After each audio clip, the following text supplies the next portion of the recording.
আল্লাহ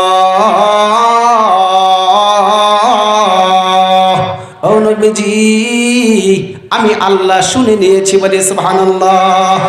শুনছেন কে? কি শুনছেন? কাওলাল্লাতী তুজাদিলুকা ফি যাওজিহা,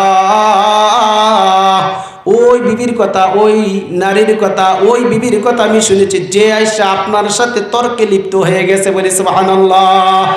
ওয়াতাশতাকি ইলাল্লাহ, এবং যে তার স্বামীর ব্যাপারে আল্লাহর কাছে মামলা দায়ের করছে বলে সুবহানাল্লাহ। আল্লাহর কোরআনে বেশে তাশতাকি অর্থ হলো অভিযোগ, অভিযোগ আমি বলতেছি মামলা। নাম কি? কে দায়ের করছে? বিবি। কে দায়ের করছে? আল্লাহর কাছে বিচার চায় আল্লাহ, স্বামী ছাড়া আমার ঠিকানা নাই। ওগো মা, শুধু খাওলা বিনতে সালাবার জন্য না, আজকের জমিনের বাড়িতেও বর্তমানে যারা সংসার জীবনে চলমান, আপনার স্বামী ছাড়া দ্বিতীয় এমন কোনো পুরুষ নাই যে বিপদে আপদে আপনার হাতটা ধরবে, ঠিক কিনা? স্বামীর বাইরে কেউ আছে? স্বামী এবং বিবির মধ্যে একটা আন্তরিক বন্ধন তৈরি করে দেন কে? বেশি দিন লাগে না, একটা মুহূর্তের জন্য যে যুবক যে যুবতীর সাথে কবুল বলে বিসমিল্লাহ কবুল বলে ঘরে এনেছে, কবুলটা বলার পর থেকে ওই নারীটার প্রতি পুরুষটার দিলের ভিতরে যে মায়ার বন্ধন তৈরি হয়, 1000 বছর পীড়িত করলো ওই মায়ার বন্ধন তৈরি হয় না, ঠিক না ঠিক? কিন্তু সারা শব্দ দিয়া কইয়েন, 1000 বছর পীড়িত করবা কিন্তু ওই মায়ার বন্ধন তৈরি হবে না। আর যাকে কবুল বইলা ঘরে আনছো, এখনো সংসার জোরো নাই, কিন্তু তার জন্য দিলের ভিতরে একটা মায়ার টান লাগে কি লাগে না? মাঝে মধ্যে দেখেন না, গাড়ির অ্যাক্সিডেন্টে নৌকা ডুবে স্বামী বিবি একসাথে মরে। কয় সাথে? অথচ সংসার করতে পারে না, মাত্র কবুল কইয়া ঘর থেকে বের হয়েছে, বাড়ি যাইতে পারেন নাই, নৌকা ডুবে মারা গেছে। নানান জনের লাশ নানান জায়গায় পায়, স্বামী আর বিবির লাশ এক জায়গায় পায়। কেন? আল্লাহ দিলের ভিতরে মহাব্বত দিয়ে দিয়েছেন। কে দিয়েছেন? ওই খাওলা বিনতে সালাবা দুনিয়ার নারীদেরকে দেখাইতেছে, ও দুনিয়ার নারীরা তোমরা দেখো, স্বামী ছাড়া তোমার কোনো ঠিকানা নাই। স্বামী ছাড়া বিবাহিত নারীর কি নাই? বলেন, স্বামী ছাড়া বিবাহিত নারীর কি নাই? বাবার বাড়িও তার ঠিকানা না, ভাইয়ের বাড়িও তার ঠিকানা না, স্বামীর বাড়ি হলো তার শেষ ঠিকানা। আল্লাহ বলেন, নবীকে আমি শুনেছি, আল্লাহু ইয়াসমাউ তাহাবুরাকুমা ইন্নাল্লাহা সামিউন বাসীর।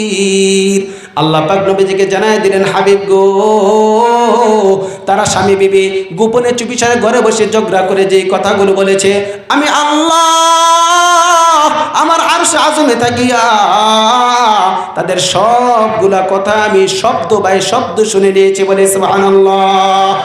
এর সাথে সাথে আল্লাহ পাক ফয়সালা দিচ্ছেন, আল্লাযীনা ইযাকিরুনা মিনকুম মিন নিসাইহিম, যেই সমস্ত স্বামীরা তাদের বিবিদেরকে মা বলে। বলেন, যেই সমস্ত স্বামীরা বিবিকে, আরে আমার কথা না, বলছেন কি?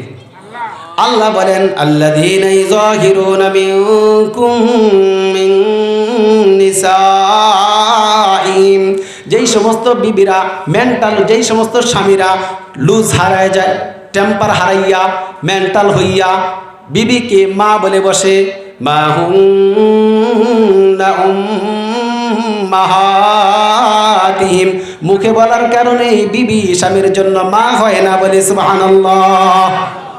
মুখে বললেই বিবি স্বামীর কি হয় না? বলেন, মুখে বললেই বিবি স্বামীর কি হয় না?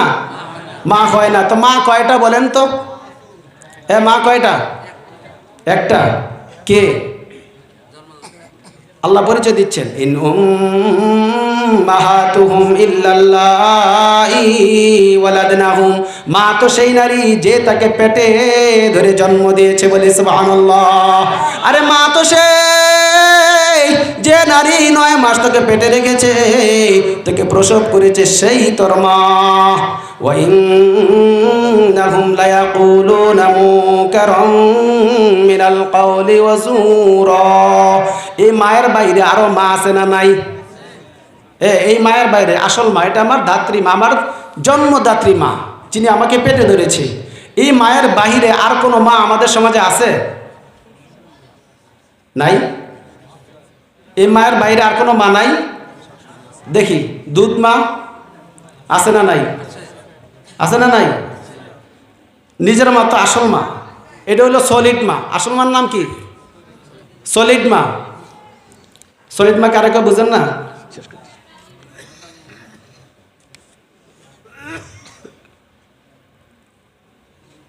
সলিড মা যেটা জন্ম দিয়েছে, যিনি জন্ম দিয়েছেন আমাকে। এই মায়ের পরে আরেকজন মা আছে প্রয়োজন সাপেক্ষে যার দুধ পান করেছি, তিনি কি? দুধ মা। কয়টা হলো? দুইটা। শাশুড়ি মা না বাইরে? শাশুড়িকে মর্যাদাগত দিক থেকে আজমতান মা, আসলে মা নয় কিন্তু আজমতান মা, মর্যাদায় মা। তাহলে মা পাইলাম কয়টা? এর বাইরে মা আছে না নাই? নাই। কি মা? ডাক মা। ডাক মা আছে না? ডাক মায়ের কোনো অস্তিত্ব নাই। ডাক মা মানে কি? ধর্মের মা ডাকে। ধর্ম মা আছে না নাই? এই শুনে রাখেন, শুনে রাখেন, সুন্দর করে শুনে রাখেন। মা হলো একজন যিনি আপনাকে পেটে বহন করেছে। এর বাইরে ওই হলো মা যিনি আপনাকে দুধ পান করাইছেন। আল্লাহর সমস্ত পয়গাম্বরগণের মধ্যে আকসার পয়গাম্বরগণ অন্য নারী দুধ খেয়েছেন। দুধ মা এটা একটা অস্তিত্ব, ইসলামের শরীয়ত এটাকে সমর্থন করে। তাহলে জন্মদাত্রী মা, দুধ মা। শাশুড়িকে মায়ের মর্যাদা দেওয়া হয়, মা নয় কিন্তু মায়ের মতো দেখা হয়। তাহলে তিনজন পাইলাম। ধর্ম মা নামে কোনো মা, জোরে বলতে হবে, ধর্ম মা নামক মা নাই। এরপরে আরেকটা আছে সৎ মা, যেটা এটা হলো বাবা বিবাহের কারণে মায়ের মর্যাদা পায়, সৎ মা, ওইটাও আছে। কিন্তু ধর্ম মা নামে কোনো মা নাই। আমাদের দেশে একটা রেওয়াজ আছে, কিছু মানুষ আছে, কারো যদি অবস্থা ভালো দেখে হ্যাঁ স্বপ্নে হারে মা ডাকে আর বাপ ডাকে। কি ডাকে? আপনি আমার ধর্মের মা লাগেন, তো মা লাগার কারণে আপন মায়ের চেয়ে বেশি আদর কদর হারে কয়দিন করে, করে কিনা? জনে আর জোয়ার কমে যায়, রসকস কমে যায়, তো মাও ডাকে না, মায়েও জি চিনে না, মায়েও জি চিনে না, জিও মা ডাকে না। আবার কিছু মানুষ আছে যারা মানুষকে ধর্মের বাপ ডাকে, যে আপনি আমার ধর্মের বাপ লাগেন। ধর্মের কোনো বাপ হয় না, ধর্মের কোনো কি হয় না, বাপ একজন আছে, ধর্ম বাপ একজন আছে, তিনি কি? জাতির পিতা ইব্রাহিম আলাইহিস সালাতু ওয়াস সালাম। তুমি ডাকলেই বাপ হবে না। যে আমরা যে ডাকি, এই যে ডাকের প্রচলন আমাদের সমাজে আছে, তৎকালীন সমাজেও ছিল। এই জন্য আল্লাহ পাক বলতেছেন, ওয়া ইন্নাহুম লায়াকুলুনা মুনকারাম মিনাল কওলি ওয়া যুরা। তোমরা যে মুখ দ্বারা মা বানাও, এটা হলো তোমাদের বানোয়াটি মিথ্যা কথা। বলি নাউযুবিল্লাহ। কি কথা? মিথ্যা কথা। বলেন কি কথা? মুখ দ্বারা বললেই কেউ মা হয় না। স্বামী বিবিকে মা ডাকলে মা হয় না। তবে যদি কেউ ডেকে যায় তার জন্য জরিমানা দিতে হয়। কি দিতে হয়? এটা একটা তালাক বর্তমান শরীয়তে, এটার নাম হলো জিহার তালাক। বলেন কি তালাক? আমাদের সমাজে মনে হয় এরকম পাবলিক নাই, ঝগড়ার ফলে মাঝে মধ্যে বেবিরে কয় তুই আমার কি লাগস জানস, মা ডাকি কিনা। যদি কোনো স্বামী তার বিবিকে মা ডাকে, এখন এটা পানিশমেন্ট আছে আল্লাহ পাকের তরফ থেকে, এটাকে জিহার তালাকের মর্যাদা দেওয়া হয়েছে, স্তর দেওয়া হয়েছে। তার জন্য 3 স্তরের শাস্তি দেওয়া হয়েছে। কয় স্তরের? বলেন কয় স্তরের? 3 স্তরের শাস্তি আল্লাহ পাক কোরআনে কারিমে আয়াত দ্বারা পরিষ্কার করে দিয়েছেন। যদি কোনো মানুষ তার বিবিকে মা ডেকে বসে, বিবাহ বিচ্ছেদ হবে না, কিন্তু জরিমানা দেওয়ার আগ পর্যন্ত তাকে স্ত্রী হিসেবে ব্যবহার করতে পারবে না। বলেন, যদি কোনো স্বামী তার বিবিকে মা বলে বসে, বিবাহ বিচ্ছেদ জোরে বলে হবে না। বলেন বিবাহ বিচ্ছেদ হবে না, কিন্তু জরিমানা দেওয়ার আগ পর্যন্ত সে স্ত্রী হিসেবে ব্যবহার করতে পারবে না। ফর এক্সাম্পল, এই শীতের রাতে যদি কোনো পাগল মাতাল স্ত্রীরে কোনো কারণে মা বা মায়ের সাথে তুলনা করে, ও তার বিবিরে ঘরে রাখতে পারবে, একই বাড়িতে থাকতে পারবে, বিবাহ বিচ্ছেদ হয় নাই, কিন্তু বিবিরে এক বালিশে এক কম্বলে ঘুমাইতে পারবে না। এক বালিশে এক কম্বলে ঘুমাইতে পারবে না। ফয়সালা দিচ্ছেন কি? আল্লাহ বলেন, ওয়াল্লাযীনা ইউযাহিরুনা মিন নিসাইহিম, যদি কেউ তার বিবিকে স্বামী হয়ে বিবিকে মা বলেই বসে, সুম্মা ইয়াউদুনা লিমা ক্বালু, আবার যদি সেই কথা থেকে ফিরে আসতে চায়, বিবিকে বিবি হিসেবে গ্রহণ করতে চায়, বিবিকে সন্তান উৎপাদনের প্রোডাক্ট মেশিন হিসেবে ব্যবহার করতে চায়, ওই বিবি থেকে আবার সন্তান আনতে চায়, আল্লাহ পাক বলেন শোনো শোনো, ফাতাহরিরু রাকাবাতিন মিন ক্বাবলি আন ইয়াতামাসা, এক নম্বর জরিমানা, তাকে স্পর্শ করার আগে একজন দাস মুক্ত করতে হবে।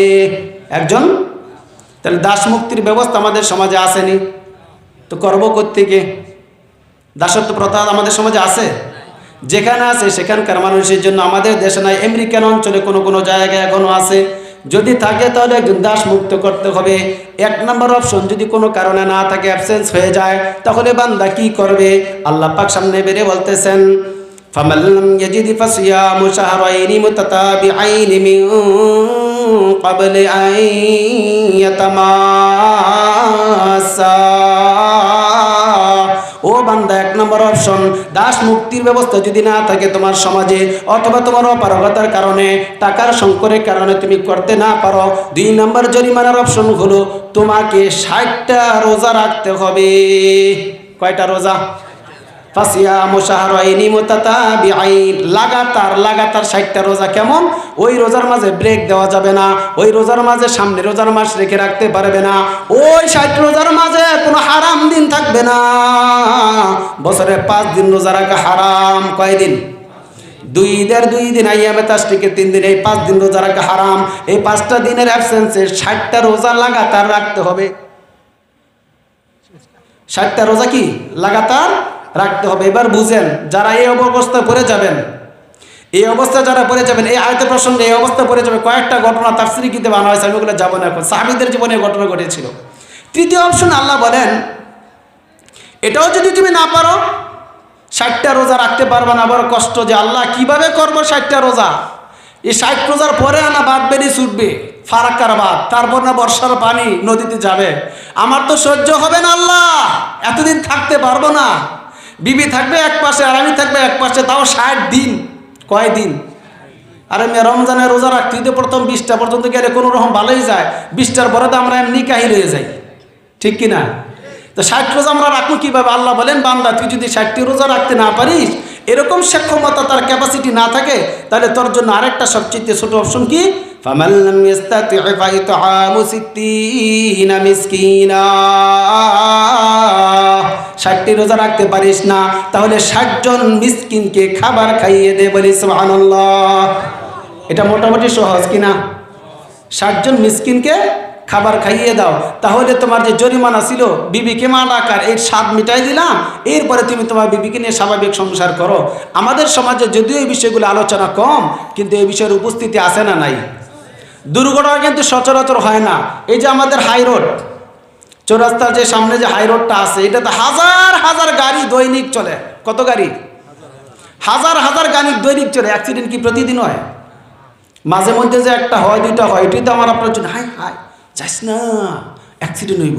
ছোট বাচ্চাকে রাস্তায় যাইতে দেই? হ্যাঁ বলেন, ছোট বাচ্চাদের রাস্তা বের হতে দেই কেন? বাবা গাড়ি চলে, অ্যাক্সিডেন্ট হবে। কারণ অ্যাক্সিডেন্ট বারবার হওয়া লাগে না, আর এই ঘটনা বারবার সমাজে ঘটা লাগে না। ওই একটাকে কেন্দ্র করে আল্লাহ যে কোরআনে দিয়েছেন, এটা জীবন্ত কোরআন। কি কোরআন? বলেন কোরআন কি?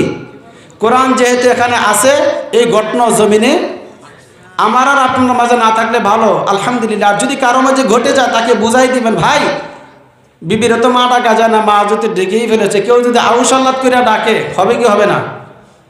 হ্যাঁ, আউশ আল্লাদ করে বিবিরে যদি মা ডাকে, হবে কি হবে না? হ্যাঁ, এই ঘটনা কোনোভাবে করা যাবে না। এটা কোনো ভালো কাজ নয়, এটা কুকাজ। কি কাজ? এটা ভালো কাম নয়, আকাম। এ আকাম করা যাবে না। আল্লাহ যেন আমাদেরকে কুকীর্তি থেকে, কুকর্ম থেকে বাঁচিয়ে রাখেন, আমরা যেন সুকর্মে সৎ পথে চলতে পারি। আল্লাহ আমাদের তৌফিক নসিব করুন, আমিন। আলহামদুলিল্লাহি রাব্বিল আলামিন।